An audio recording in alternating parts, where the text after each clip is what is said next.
The Bible tells the story of a man named Lot who was the nephew of Abraham. However, despite being a God-fearing person and guided by angels sent by God, something very controversial and wicked happened to him. He lived in the city of the most sinful and immoral people who even wanted to have sexual relationships with angels. To avoid that, he had to present his daughters, but was saved and went to a cave. There, something quite scandalous and immoral happened. The daughters of Lot slept with him one by one every night in the cave and bore children. But is it really true that this story is in the Bible? And what are the more shocking details of this story? Welcome to a new episode of Uncovering Untold Stories, a channel where we talk about the secret and hidden historical stories of the past that find their roots in religious and history books. It's a place where you will hear the most unorthodox and hard-to-believe stories that have been forgotten but are part of history, shaping our lives to this day.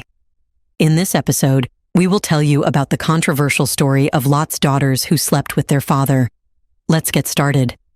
Lot, a crucial figure in the book of Genesis, plays a central role in both Abraham's journey and God's ultimate plan for redemption. His story extends beyond the surface narrative of migration and the accumulation of wealth. Lot's family lineage can be traced back to his father, Haran, which makes him the nephew of Abraham.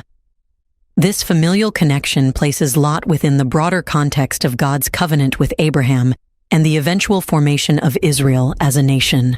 His journey begins alongside Abraham's, traveling from Ur of the Chaldeans to Haran and ultimately to Canaan, the land promised to Abraham by divine decree. As Lot and Abraham journey together, their shared prosperity in terms of livestock and possessions becomes a point of contention. Conflicts arise among their respective herdsmen over access to grazing land, shedding light on the practical challenges faced by nomadic pastoralists like Abraham and Lot. In response to this conflict, Abraham suggests a resolution: separation. Demonstrating remarkable humility and generosity, Abraham allows Lot the first choice of land. Lot's decision to claim the entirety of the fertile plain of the Jordan reflects his relentless pursuit of material prosperity, even at the potential cost of straining his relationship with his uncle, Abraham.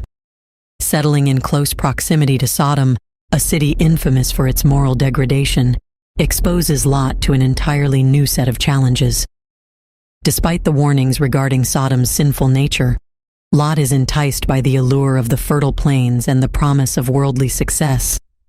The decision to pitch his tents near Sodom embodies the internal struggle between earthly desires and spiritual values, a recurring theme throughout Lot's narrative.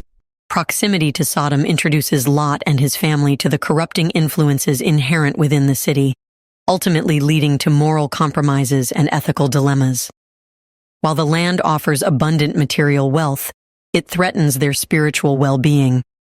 Lot's proximity to Sodom serves as a cautionary tale, emphasizing the dangers associated with prioritizing temporary gains over moral integrity and the profound consequences of compromising one's principles for fleeting rewards. In the book of Genesis, the city of Sodom stands out for its infamous reputation of wickedness and rebellion against the Lord. Despite the city's moral decay, Lot made the unconventional choice to reside among its inhabitants, actively participating in the community. His involvement is evident from his position at the city gate, where leaders and judges conducted crucial business, a clear indication of his integration into the social and civic life of Sodom. The narrative takes a significant turn in Genesis 18 when the Lord appears to Abraham, revealing his intention to investigate the outcry against Sodom and its sister city, Gomorrah, potentially leading to their destruction if found guilty. As depicted in the biblical book of Genesis, the destruction of Sodom and Gomorrah was attributed to their extreme wickedness and sinfulness. These cities had descended into a state of moral depravity, marked by widespread immorality, violence, and a blatant disregard for the laws set forth by God. Although the specific sins of Sodom and Gomorrah are not explicitly outlined in Genesis, subsequent biblical references and interpretations suggest a range of immoral behaviors including homosexuality, sexual perversion, violence, greed, and the mistreatment of the poor and needy. these cities had become synonymous with human depravity and defiance against the moral standards established by God. In Genesis 19, the narrative unfolds with the arrival of two angels in Sodom, who are welcomed into the home of Lot. However, the men of Sodom, driven by their sinful desires, besiege Lot's house and demand that he surrender the visitors to them for the purpose of engaging in sexual abuse. This chilling incident serves as a stark illustration of the pervasive moral decay and depravity that had taken hold within the city. Before we continue further, tell us, are you enjoying the video? If yes, please like and share the video and subscribe to our channel to watch more videos about little heard and untold real historical stories. Let's continue now. Ultimately, the destruction of Sodom and Gomorrah stands as a divine judgment against unrelenting sin and rebellion against God. This catastrophic event serves as a sobering reminder of the consequences of persistent disobedience and underscores the importance of adherence to God's moral commandments. It should be noted that Abraham intervenes on behalf of the cities, engaging in a profound negotiation with God to spare them if even a small number of righteous individuals could be found among them. When the citizens of Sodom demand angels, Lot, in a desperate attempt to protect his guests, makes a startling offer. He suggests surrendering his two virgin daughters to the unruly mob instead. This action, driven by fear and desperation, underscores the dire moral state of Sodom and the extent to which its inhabitants had strayed from righteousness. However, even this drastic offer fails to pacify the mob, who persist in their violent intentions and attempt to forcibly breach the door of Lot's house. In the biblical narrative of Genesis, angels assume a pivotal role in shaping the destiny of Lot and his family amidst the impending doom looming over the city of Sodom. As recounted in Genesis 19:11, these celestial beings intervene by rescuing Lot, pulling him back into the safety of his abode, and afflicting the men outside with blindness, effectively thwarting their attempts to locate the door. Subsequent to this divine intervention, the angels elucidate the purpose of their mission to Lot. The Lord has dispatched them to obliterate Sodom owing to its egregious sin. With a sense of urgency, they ask Lot to hastily gather his family and flee the city before the destruction unfolds. This urgent warning underscores the severity of the impending divine retribution upon Sodom and galvanizes Lot and his kin into swift action to evade the looming disaster. In compliance with the angels' directives, Lot endeavors to forewarn his sons-in-law, engaged to marry his daughters, about the looming peril. Tragically, his efforts are met with disregard as they dismiss his warning as a jest, callously ignoring the urgent summons to flee. This dismissive reaction underscores the pervasive disbelief and apathy toward the gravity of the situation among the citizens of Sodom, even in the face of divine intervention and impending destruction. As dawn breaks, heightening the urgency of their escape, the angels expedite Lot, his wife, and their two daughters out of the city, urging them to flee for their lives and refrain from looking back. The injunction against casting a backward glance underscores the imperative of obedience and trust in the divine guidance provided for their safety.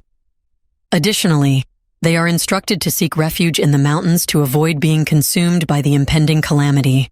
Amidst the tumult of their flight, Lot beseeches the angels to allow them to seek sanctuary in a nearby town named Zoar, expressing apprehensions about reaching the mountains in time.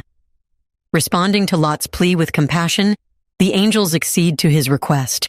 However, during the chaos of their escape, Lot's wife defies the divine injunction and gazes back at the fire consuming the city, sealing her fate and undergoing a transformation into a pillar of salt, a stark consequence of her disobedience and lack of faith in the divine guidance provided.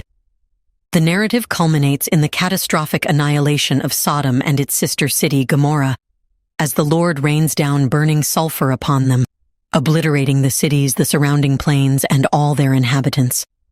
This cataclysmic event serves as a divine judgment upon the pervasive immorality and wickedness that had ensnared the cities, underscoring the dire consequences of disobedience and the severity of divine retribution in response to unrepentant sin. The story of Lot and his daughters, as recounted in Genesis, takes a dramatic turn following their escape from the doomed city of Sodom. After relocating to the mountains following their departure from Zoar, they sought refuge in a cave, isolated from the remnants of civilization. However, convinced that they were the sole survivors on Earth and driven by a desire to preserve their family lineage, Lot's daughters devised a troubling plan. Over several consecutive nights, they schemed to intoxicate their father, Lot, and engage in sexual relations with him, resulting in both daughters becoming pregnant by their own father as detailed in Genesis 19:30-36. This distressing series of events led to the birth of two sons, Moab and Ben-Ami, who would later become the ancestors of the Moabites and Ammonites, respectively. These nations emerged as significant neighbors and sometimes adversaries of Israel, leaving a lasting impact on the region's history. Did you know about the story of Lot and his daughters? Do you think Lot's daughters' actions could be justified as they believed there was no man for them to bear children? In the comment section right below, share your thoughts on Lot's daughters sleeping with Lot himself one by one every night. Do you want to watch more videos like this one? If yes, subscribe to our channel and press the bell icon next to it.